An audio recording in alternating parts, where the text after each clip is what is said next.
Hello everyone, I'm Raven from Raven Comics, and today we're going to see whatever happened to the Caped Crusader.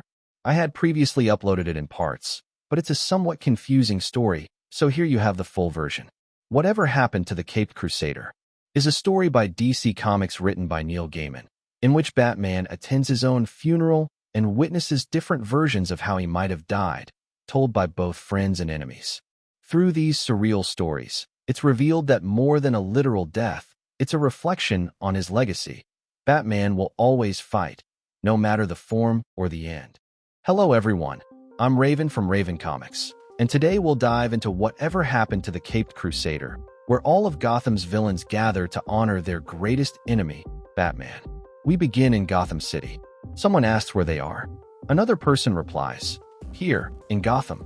This feels like a dream. This is Gotham, but it's strange." He knows the city as well as he knows himself, especially this alley, but something isn't right. Well, to understand what's happening, he just has to watch.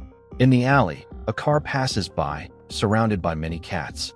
The car reaches its destination. The driver is none other than Selina Kyle, arriving at a bar. A man at the entrance offers to watch her car for the low price of 50 cents. He'll make sure nothing happens to it, or that the paint doesn't get scratched. You know, things like that. For Selina Kyle, it's a generous offer, but she already has it covered. She enters the bar. The bartender tells her the guests are already arriving and that she must go to the back. She can't miss what's about to happen. Selina asks Joe Chill if he'll join them.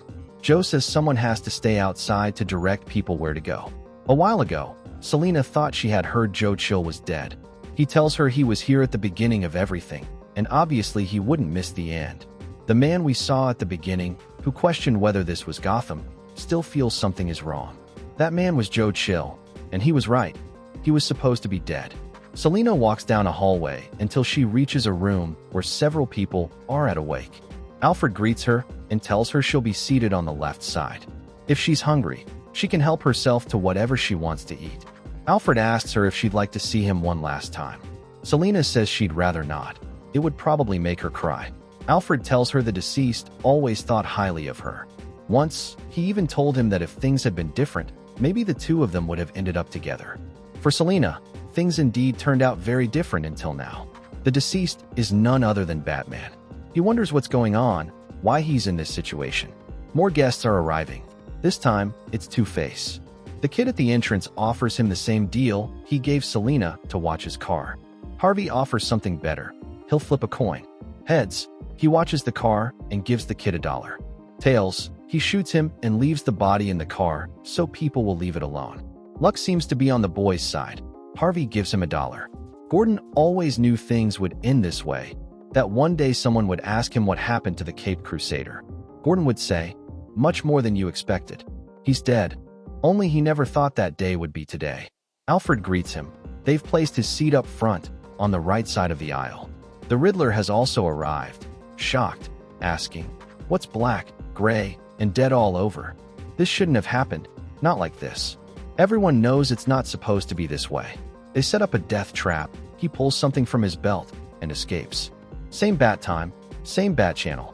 But why did he have to die today? How is it possible? One of the last guests arrives, the Joker. He asks the boy at the entrance to watch his car. "This is a dangerous neighborhood, and this is a lovely car. I need someone to keep an eye on it." How hard is that to understand? The boy is shocked to see the Joker. He knows the clown will eventually kill him. The Joker asks why he thinks that. He only wants him to watch his car, and he'll even pay $20. The boy doesn't care, since he knows the Joker will kill him anyway. But the Joker explains he doesn't just kill people at random. He kills when it's fun. Where's the fun in killing you right now? The boy just thinks. If he leaves and doesn't watch the car, the Joker will kill him. If he stays and something happens to the car, he'll kill him anyway. Inside, Harvey Bullock tells Renee Montoya that this is Gotham, a city that attracts crazies like rats to a dumpster. Then one day, someone shows up who gives meaning to the madness, understands it, tries to correct it. Harley Quinn can't believe the bat is dead. The Joker can't believe he didn't die the first time he dressed as a giant bat and jumped off a rooftop. Dr. Kirk arrives, and Alfred tells him he can sit wherever he likes. The doctor notices he's Bruce Wayne's butler and asks where Bruce is. Alfred says Bruce won't be able to come, At least, not tonight. Dick Grayson steps up front and asks if anyone would like to say a few words about the deceased. Selina Kyle is the first to speak. She wants to tell them what kind of man Batman was, and most importantly, how he died. Catwoman begins her story. They met not long after he started the profession he chose. She was a young woman without family or hope. Catwoman was about to steal a diamond when suddenly someone stopped her. Batman had just caught Catwoman. It seemed her 9 lives had just run out. He would return the diamond and hand her over to the police. Catwoman didn't believe it. She always landed on her feet. As she said that, she leapt off the rooftop. Batman jumped after her and caught her in midair. Her mask fell off, distracting Batman just long enough for Selina to scratch his face and escape. From that day forward, everything changed for them both. Their courtship continued across rooftops and fire escapes. It was nothing but a strange affair, a game of hide and seek, a cat and mouse chase. Until one night, something shifted. Maybe it was the moon. Batman grabbed her and said they were going to the police station. He asked her if she'd ever thought about abandoning her life of crime. Selina told him if she had abandoned crime, he never would have noticed her. What if Selina stopped going out at night and opened a pet shop? Would Batman still look for her? Would he show up for dinner? Would he listen to George on the radio with her like normal people? Batman told her she was smart, agile, that he needed a partner, that together they could fight crime. Selina didn't believe it. She was a criminal who loved being one, just as much as Batman did.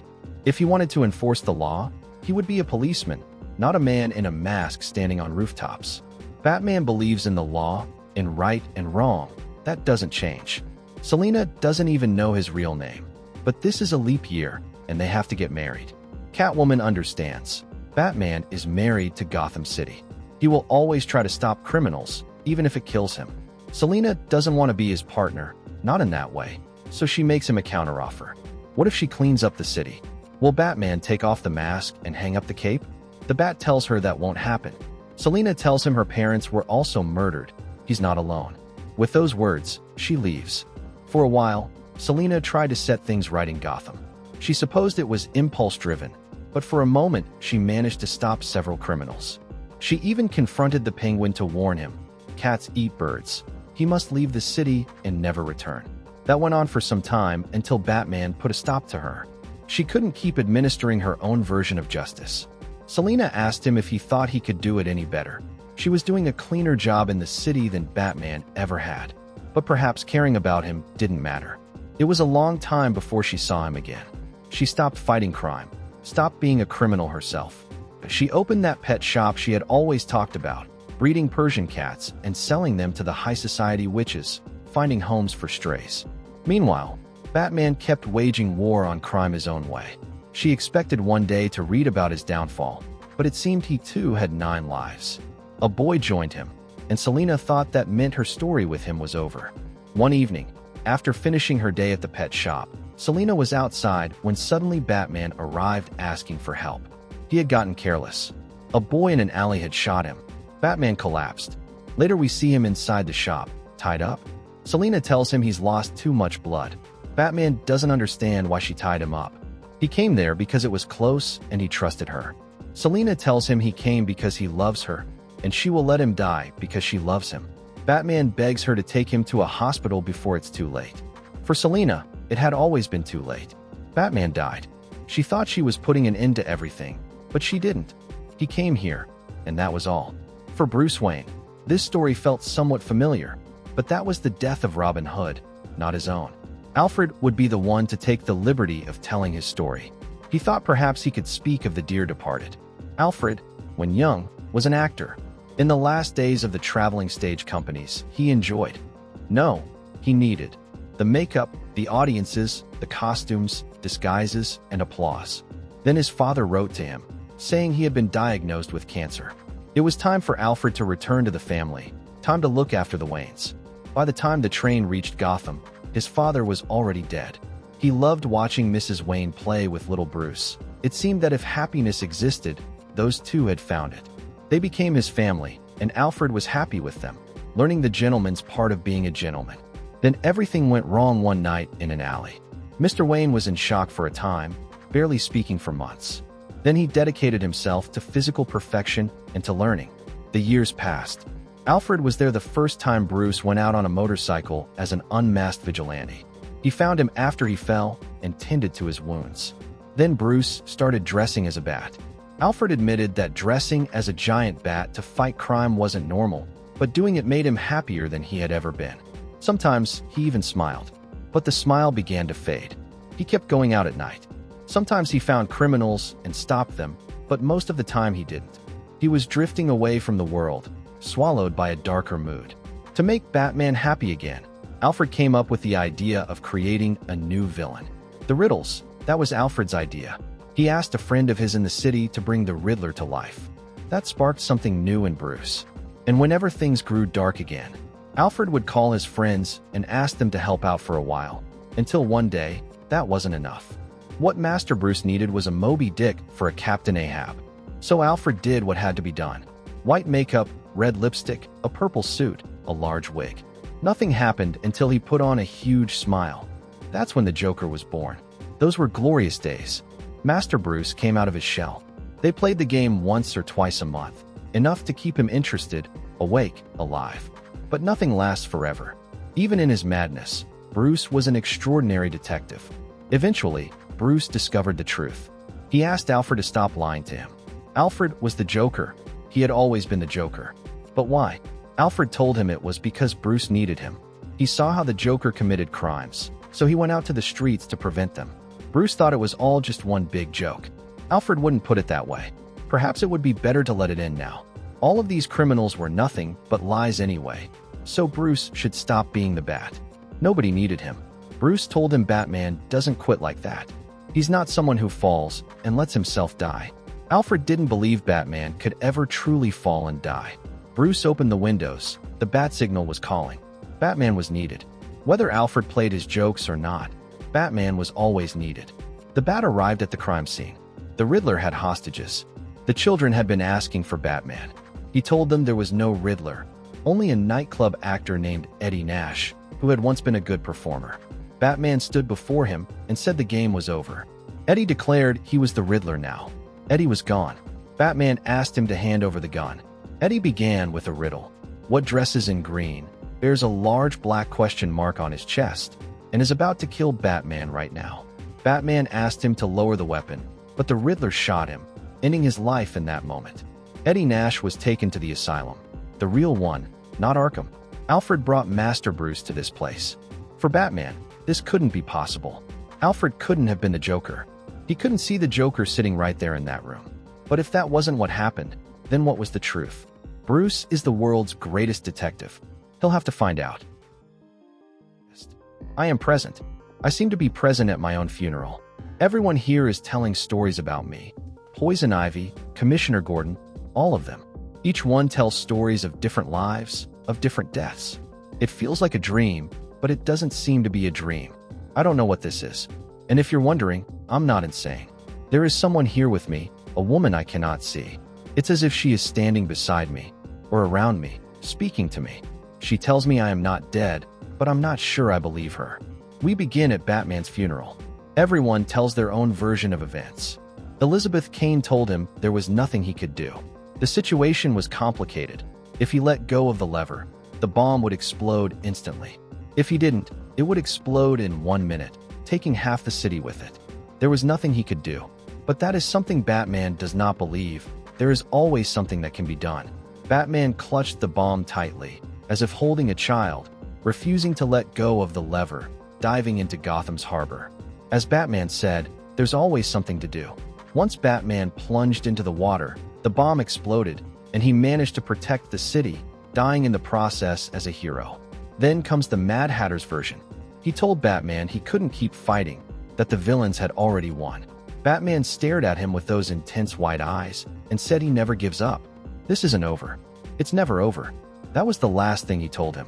In his final moment with the Joker, the clown wanted him to laugh, but for some reason he didn't. The Joker had injected him with poison, enough to kill an army of elephants. Yet somehow, Batman wasn't laughing. Batman wasn't dying. The Bat told him, this isn't funny. After some time, he simply fell and died, but he still wasn't laughing. And he was right. It wasn't funny, though perhaps it should have been. The next to speak is Robin. Batman did the impossible. He supposes that's what heroes do. And he also has to say that Batman was his hero since he was a child. They say you should never meet your heroes, but he supposes he knew him better than anyone. He was kind, a brilliant man, not a funny man. That's why Batman let him tell the jokes. Everything else, Batman was. He was everything else, and he did the impossible. He was a saint who never gave up. No matter what happened, time and again, he performed miracles. In the end, he died for them all. And so, Robin also learned to do the impossible. Clayface mentions that Batman died saving the city. Well, not exactly. Yes, he saved the city, but he died saving him. Clayface told him he wasn't worth rescuing. Batman told him that everyone in this life is worth saving. The last one to tell his story is Superman. The Man of Steel said his job was to inspire others to be better, so they could rise above what they were. Batman, in contrast, didn't inspire them, he frightened them. He was as bad as the worst of the villains. Batman told him that he stood between the worst of them and the city. Superman knew all of Batman's enemies had made a pact. If Batman ever returned, they would kill him. They wouldn't let him rest until he was dead. Batman smiled, and with that chilling grin, he said, "As long as they're trying to kill me, they won't kill innocents." And so he did. That was the last time Superman saw him. Elsewhere, Batman finds a door. He wants to go through it. He feels it's the right thing to do, so he's going to pass through. He thinks he's figured it out. It's strange. He knows he is Batman, but he no longer remembers being Batman. He doesn't remember if he was one of the ones they spoke of or not. Well, he doesn't think it matters anymore. The Bat is in a dark place, wondering if this is what the brain does when you die. In front of him stands a woman bathed in light. This seems to be what they call a near-death experience. It's a classic. It checks all the boxes. He feels serene and calm. His life plays on repeat again and again, though it doesn't quite look like his life. Is he really dead or not? Someone tells him not yet, but he's close. The woman tells him that very soon, his time will come. Another thing that happens in a near-death experience is that you meet relatives or friends, those who died before you. Now that he looks closely, he recognizes the person standing in front of him. She is his mother. Martha tells him that yes, she is. Bruce then wonders if this is real or something happening only in his head before the end comes. His mother asks if there's really any difference at this point. He supposes not. It's too subjective. So then, what did Bruce learn from his funeral? Not many people get to attend their own burials. From the very beginning, he was there, so he had to learn something from it. What Batman learned is that no matter how the story goes, some things never change. Because even when they don't speak of him directly, they still are. Because they are speaking of Batman. Batman makes no deals, he preserves this city. Even if it would be safer for him alone, he never yields or gives up. Sometimes he falls in battle, other times he dies in a grand, heroic way. Bravely, he saves the city from something that could destroy it. Sometimes it's a small, ironic, unnoticed death. He dies rescuing a child from a fire or confronting a frightened pickpocket. Everything changes, nothing stays the same. Every friend betrays him sooner or later. Every enemy turns into a lover or a friend. But there is one thing that never changes. He never surrenders. He cannot surrender. Batman protects the city, rescues people, investigates crimes, shields the innocent, and corrects the guilty. He truly understands it now. The end of Batman's story is, and always will be, his death. Because in the end, Batman dies. What else could he do? Retire and play golf? It doesn't work that way. He can't, because he fights until he falls, and one day he will fall. But until then, he will keep fighting. Martha tells him that's right. He fights until it's over, and then he dies. When they find a body, they'll put it in a coffin. Until then, he will keep fighting. Because he must, because you cannot stop. No matter what happens. But no matter how many days he saves, no matter how many times he dies and is reborn, he cannot bring his parents back. He still remembers sitting in her lap, reading. Martha never saw much happiness, but Bruce was perfectly happy. We're back on that night. Bruce was saying goodnight to everything he could, thanks to that goodnight book. To the clock, to his house, to the stars, and more. His father came in and told him he was too old for that book. Martha said it was no problem. The book made him very happy. Thomas urged them to hurry, otherwise they'd miss the movie if they didn't leave soon. Everything began that very night, in an alley with Joe Chill. The family was on their way home. The three were talking about the movie when suddenly Joe Chill appeared. He wanted to take the pearl necklace Martha was wearing. Both Bruce Waynes watched, the child and the one who had already died. Just like that night, neither of them could do anything. And the story repeats and repeats. No matter if you die and are reborn, it always happens the same way. Bruce is left alone in the alley, standing over the bodies of his dead parents. Batman tells her this isn't a battle, it's a war that never ends. Martha tells him it always ends, it's ending now. Batman asks, what comes next? Is this his near-death experience? Is he about to return? Will he wake up on the shore of some river or in a hospital bed? Unfortunately for him, this time it won't be like that. Batman doesn't believe there is anything after death. He doesn't believe there's any place you go if you were good or bad in this life. He has tried to believe in it, but he simply cannot. What is happening is only in his brain, and he doesn't think he's wrong. In fact, he could swear his mother isn't really here at all. Martha tells him that she is, that she has always been here. Both of them are at the funeral, standing before his body. Martha asks him if he's ready to let go and claim his reward. Batman still doesn't believe in heaven or hell. He won't leave this place. That wasn't the reward Martha was talking about. The only reward you get for being Batman is becoming Batman. When he was a child, he had a handful of years of true happiness, with his father and mother by his side. That's more than some people ever get. This time, he can stop fighting, just for a few more years. This is over, and he has to let it go. That's why they were remembering the moment when he was reading the goodnight story. It's as simple as that. He has to say goodbye, to say goodnight. And so Batman begins to say farewell. Goodnight, house. Goodnight, Batcave. Goodnight, dinosaur. Goodnight, mechanic. Goodnight, giant penny. Goodnight, Batmobile. Goodnight, Alfred. Goodnight, Robin. Goodnight, Joker. Goodnight to all of you. Goodnight, Jim Gordon. And goodnight, Gotham City. The bat signal in the sky turns into a pair of hands. The stars in the darkness slowly fade into a great light. The hands hold a newborn child. A birth has just taken place, and the doctor tells Mrs. Wayne that her baby is a boy. She welcomes her newborn baby. Hello, Bruce. Batman never dies. Thank you very much for watching this video. Don't forget to comment, like, and subscribe for more content like this. I'm TJ Prime, and see you in the next video.